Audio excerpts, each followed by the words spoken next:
UP विधानसभा चुनाव में तीसरे चरण में होने वाले मतदान को लेकर चुनाव प्रचार के अंतिम दिन AIMIM पार्टी के राष्ट्रीय अध्यक्ष असदुद्दीन ओवैसी ने आज महोबा जिले की दोनों विधानसभाओं का दौरा किया।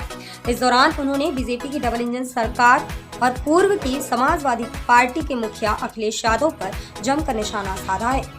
महोबा के चरखारी विधानसभा में जन अधिकार पार्टी के प्रत्याशी डॉक्टर संतोष सिंह लोधी के समर्थन में असदुद्दीन ओवैसी ने कहा है कि यूपी में पूर्व की अखिलेश सरकार और बीजेपी की डबल इंजन की सरकार ने बुंदेलखंड के साथ नाइंसाफी की है। बुंदेलखंड आज भी मूलभूत समस्याओं से जूझ रहा है। देश और उत्तर प्रदेश में जब तक आप अपना नेता नहीं बनाएंगे तब तक आपको मान सम्मान नहीं मिलने वाला है। तेलंगाना की तर्ज पर हम आने वाले समय में पृथक बुंदेलखंड राज्य बनाएंगे। राजनीतिक पार्टियां कहती हैं ओवैसी भड़काऊ भाषण देता है, मगर ओवैसी का भड़काऊ भाषण नहीं, सच कहने की हिम्मत रखता है। उन्होंने कहा कि यह लड़ाई जारी रहेगी।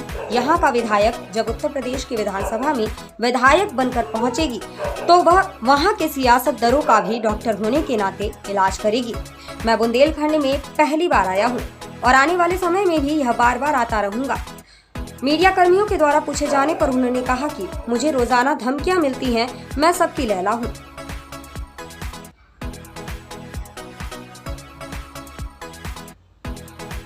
अपडेट मीडिया के लिए महोबा से संदीप कुमार की रिपोर्ट। दीदी, कौन आने वाला है, किस प्रकार की जनसभा हुई, क्या तैयारियां हैं?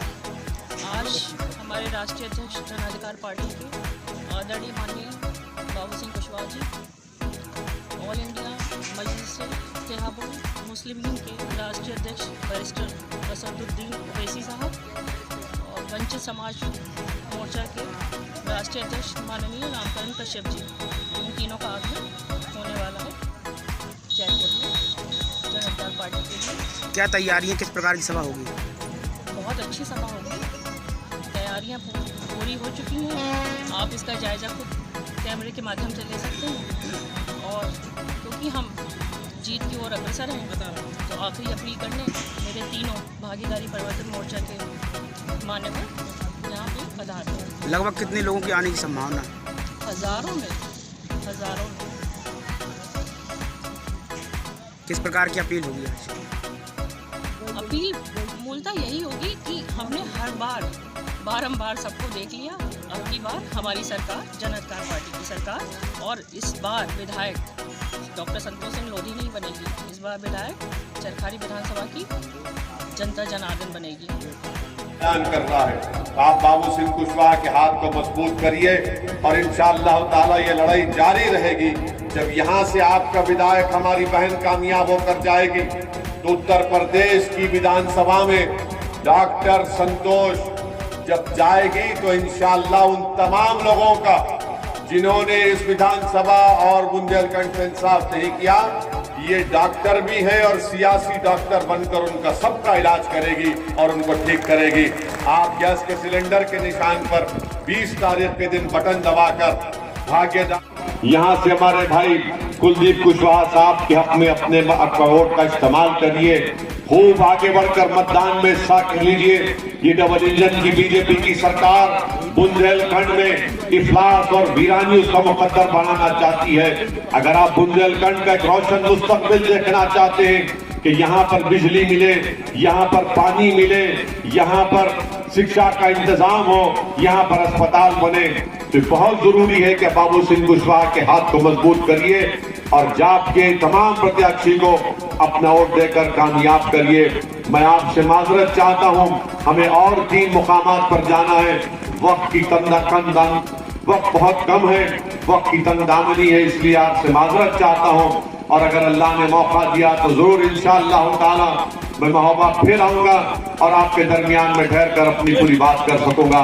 मगर आपसे ही गुजारिश कर रहा हूँ और इसी उम्मीद पर रुखसत हो रहा हूँ कि 20 तारीख के दिन आप गैस के सिलेंडर के निशान पर बटन दबाकर आप सामाजिक न्याय की लड़ाई में आप अपना हिस्सा अदा करेंगे।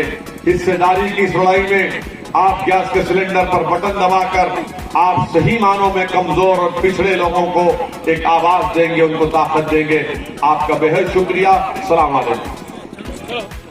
वहीं पर हमने ये भी तय किया और खास तौर से मैं जिक्र करना चाहूंगा जनाब बाबू सिंह कुशवाहा साहब का कि उन्होंने ये बात कही कि हम 3 डिप्टी चीफ मिनिस्टर रखेंगे, जिसमें से एक अल्पसंख्यक समाज मुसलमान होगा और 2 अति पिछड़ा समाज के लोग रहेंगे। तो जो भागीदारी परिवर्तन मोर्चा बाबू सिंह कुशवाहा सामाजिक न्याय की जब बात करते हैं, वो हमारे लिए सिर्फ एक नारा नहीं है, बल्कि उसको अमली जामेनामा पहनाना ये हम तमाम की कोशिश है।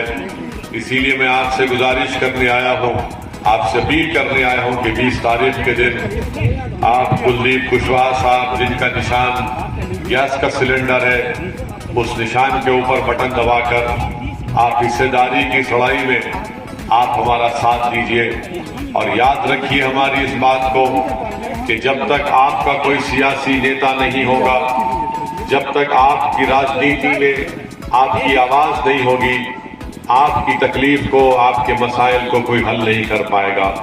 आज बाबू सिंह कुशवाहा और ओवैसी एक जगह जमा होकर अपने दिलों को मिलाकर, हाथ मिलाकर हम आपकी लड़ाई लड़ रहे हैं। इसीलिए मेरी आपसे गुजारिश है कि आप बाबू सिंह कुशवाहा साहब के हाथ को मजबूत करिए, सामाजिक न्याय की लड़ाई में हमारा साथ दीजिए। और आप जानते हैं कि ये बुंदेलखंड की सरजमीन, जिस पर कभी बीजेपी को सत्ता मिली तो कभी सपा को आपने सत्ता दिया, यहाँ पर बड़ी तादाद में आपने 5 साल पहले 2017 के विधानसभा के चुनाव में आपने बीजेपी के प्रत्याशी को विधायक बनाकर कामयाब किया। मगर आखिर क्या वजह है कि बुंदेलखंड के इस इलाके को सौतेला सलूक उससे किया जाता है? आखिर क्या वजह है कि बुंदेलखंड को लाचार और यतीम बनाकर छोड़ दिया गया? आखिर क्या वजह है कि बुंदेलखंड में पीने का पानी भी लोगों को दस्तयाब नहीं होता? और हद तो यह हो गई कि बुंदेलखंड के लोगों सौतेला सलूक बरसों से कर रहे हैं। याद रखिए, यहाँ पर एक लोगों में एक सोच चल रही है कि क्यों नहीं बुंदेलखंड पे अलहदा प्रदेश बनाया जाए। और अगर ऐसे ही नाइंसाफी चलती रही तो यकीनन वो दिन दूर नहीं है जो बुंदेलखंड के नौजवान और बुजुर्ग तमाम लोग रोड पर निकल कर आएंगे और एक प्रदेश का मुतालबा करेंगे कि अलहदा स्टेट बुंदेलखंड को बनाया जाए। और हम भी ये चाहते हैं कि बुंदेलखंड तरक्की करे। बुंदेलखंड से इंसाफ ये लोग नहीं करना चाहते। मैं चुनाव के बाद बाबू सिंह कुशवाहा साहब से कहा हूं कि हम बुंदेलखंड से डेलीगेशन लेकर जाएंगे, जिसमें किसान होंगे, टीचर होंगे, पढ़े लिखे नौजवान होंगे। उनको मैं अपने प्रदेश तेलंगाना को लेकर जाऊंगा और बताऊंगा कि कैसे तेलंगाना में भी इसी तरह पीने के पानी की किल्लत थी, वहां पर बिजली नहीं मिलती थी, नौजवान पलायन करते थे। मगर जब तेलंगाना एक अलहदा रियासत और प्रदेश बना, आज तेलंगाना में लाखों एकड़ जमीन में पे ज़राअत होती है। वहां के मुख्यमंत्री ने वो काम कर दिखाया जो यहाँ पर योगी ने और अखिलेश यादव ने नहीं कर दिखाया। मैं आपको दावत देता हूं और इंशाअल्लाह मैं लेकर जाऊंगा हैदराबाद को और तेलंगाना के उन मुकामात पर जाकर आपको बताएंगे जो 10 साल पहले वहां पर किसान ज़राअत नहीं उगा सकता था उस सरजमीन पर। आज वहां पर आप लहला की खेतों को देखेंगे। मैं आपको आदिलाबाद जिले का वो इलाका दिखाऊंगा जहां पर जंगल हुआ करता था, आज वहां पर बड़े बड़े तालाब नजर आते हैं। ये काम हो सकता है, मगर इसके लिए आपको जन अधिकार पार्टी के प्रत्याशी को कामयाब करना पड़ेगा। जो यहां से जीत कर जाएंगे तो उत्तर प्रदेश की विधानसभा में अंधे और गूंगे बहरे बनकर नहीं बैठेंगे, बल्कि बुंदेलखंड की नाइंसाफी का मुद्दा बनाएंगे।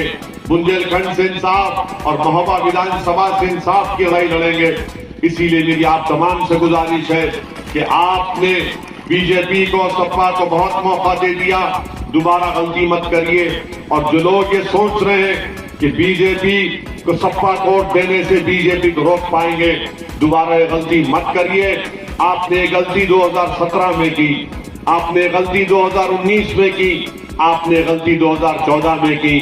कल तक आपके पास विकल्प नहीं था, एक मुतबादिल नहीं था। आज एक विकल्प और मुतबादिल के तौर पर भाग्यदारी परिवर्तन मोर्चा आपके दरमियान में है।